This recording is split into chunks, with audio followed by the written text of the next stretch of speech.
요셉 기도회에 참여하신 모든 분들을 주의 이름으로 환영합니다.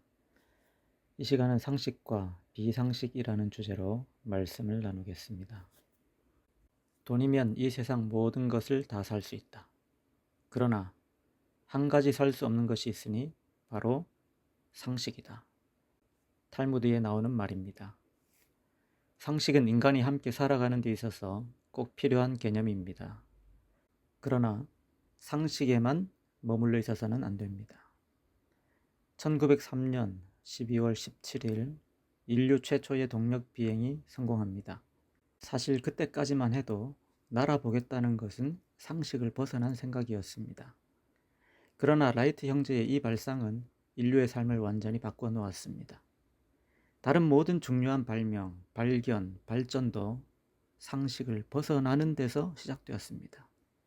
그러므로 거대한 도약을 위해서는 상식 이상의 것이 꼭 필요합니다. 하나님에 대해서는 어떨까요? 이사야 55장 8절에 이는 내 생각이 너희의 생각과 다르며 내 길은 너희의 길과 다름이니라. 여호와의 말씀이니라.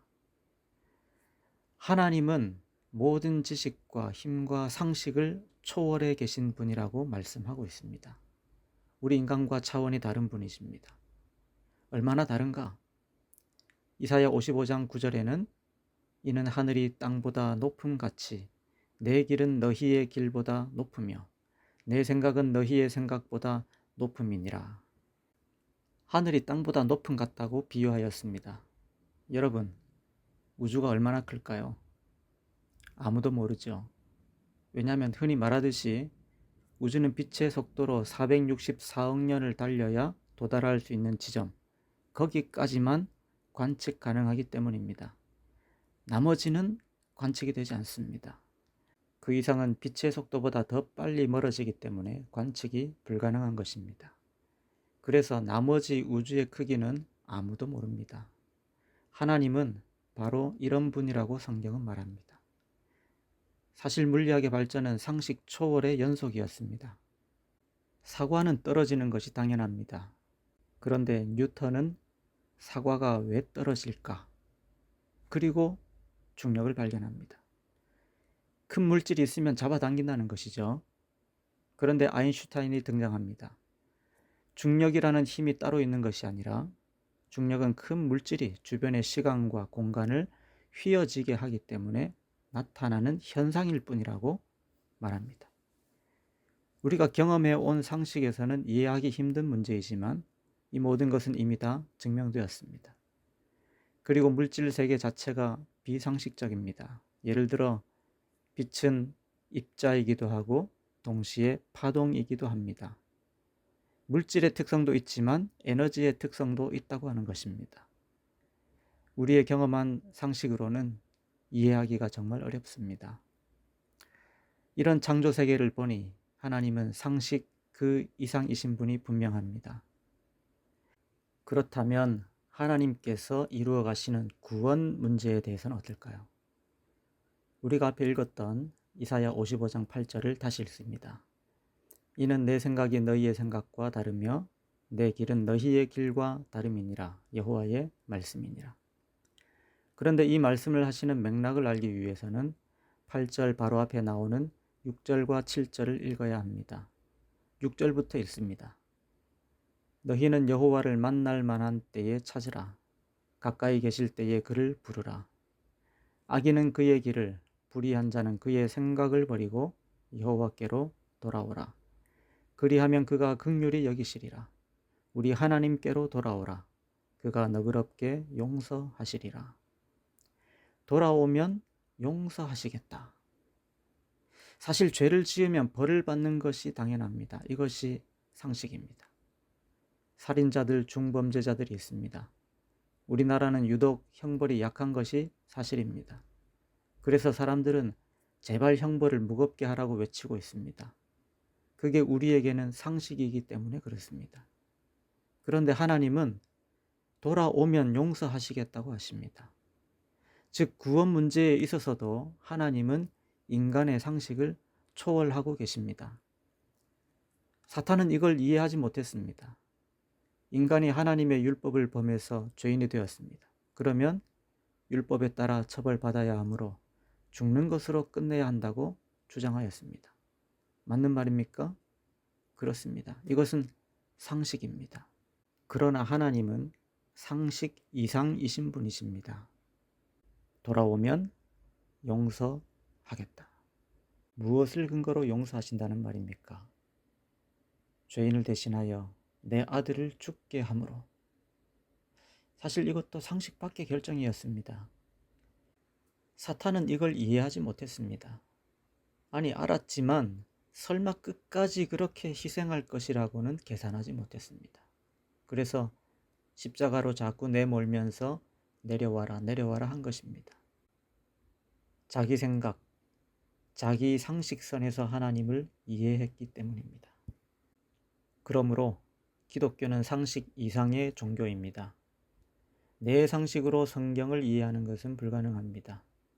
내 상식으로 하나님을 가두어 보려고 하면 결코 만날 수가 없습니다. 그러므로 하나님의 간절한 권고대로 악인은 그의 길을, 불의한 자는 그의 생각을 버리고 여호와께로 돌아가야 합니다. 내 생각과 내 길을 버린다는 말은 달리 말하면 하나님의 생각과 하나님의 방식을 따른다는 것이죠. 하나님의 생각은 성경에 잘 기록되어 있습니다. 그런데 성경의 모든 기록들은 사실 상식적이지 않습니다. 저도 어린 시절 성경이 재미는 있으나 쉽게 믿어지지는 않았습니다. 그러나 우리가 사는 인간 세계에서도 상식 이상의 일들이 일어나고 있습니까? 7년 전에 YTN의 한 뉴스를 잠시 들어보시기 바랍니다. 혼수 상태에서 깨어난 미국 청소년이 잘 모르던 스페인어를 유창하게 구사해서 가족과 의료진을 놀라게 했습니다. 미국 조지아주에 사는 16살 소년 루벤 누스모 군은 지난달 축구를 하다 오른쪽 머리를 심하게 다쳐 혼수 상태에 빠졌는데 깨어난 당시 한 번도 사용해 본 적이 없는 스페인어로 입을 열었습니다. 나이지리아 출신 교사인 루벤의 어머니는 아들과 영어를 사용했을 뿐 한 번도 스페인어로 대화를 나눈 적이 없다고 전했습니다. 앞서 2012년 호주에서도 교통사고로 혼수 상태에 빠진 20대 청년이 깨어나면서 갑자기 중국말로 대화를 해서 가족을 놀라게 했고 2010년 혼수 상태에서 깨어난 13살 크로아티아 소녀도 독일어를 유창하게 구사해 세상을 놀라게 했습니다. 정말 상식 밖의 일입니다. 그러나 일어난 사건입니다. 제가 어릴 때 들었던 이야기 중에도 이런 비슷한 얘기들을 책에서 본 후에 성경에 기록된 바벨탑 사건이 사실일 수 있겠구나, 성경이 사실일 수 있겠구나 하는 생각을 하였습니다.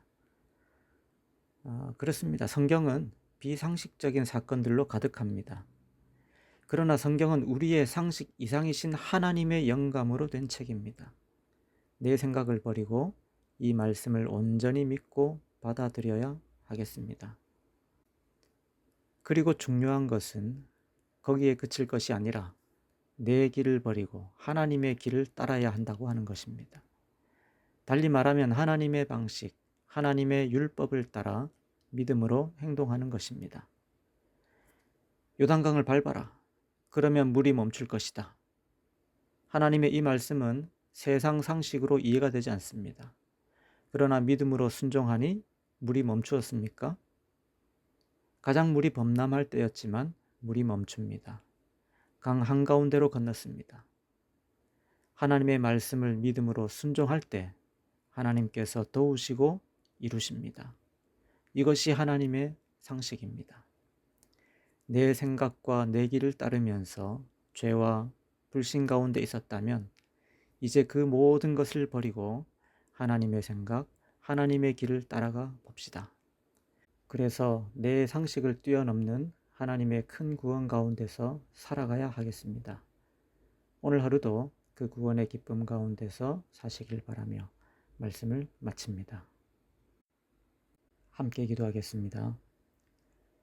하나님 아버지, 아직도 저의 생각과 저의 상식으로 하나님을 판단하려 했다면 용서해 주시옵소서. 하나님의 모든 말씀을 가감없이 받게 하시고 또 하나님의 깊은 뜻을 올바로 깨달을 수 있는 성령의 도우심도 허락하여 주시옵소서. 특별히 오늘 하루 살아가겠습니다. 내 길과 내 방식을 버리게 하시고 오직 하나님의 길, 하나님의 뜻, 하나님의 법을 따라 믿음으로 순종하게 하여 주시옵소서. 놀라운 구원을 허락하신 하나님께 감사드리오며 우리 구주 예수님의 이름으로 기도드립니다.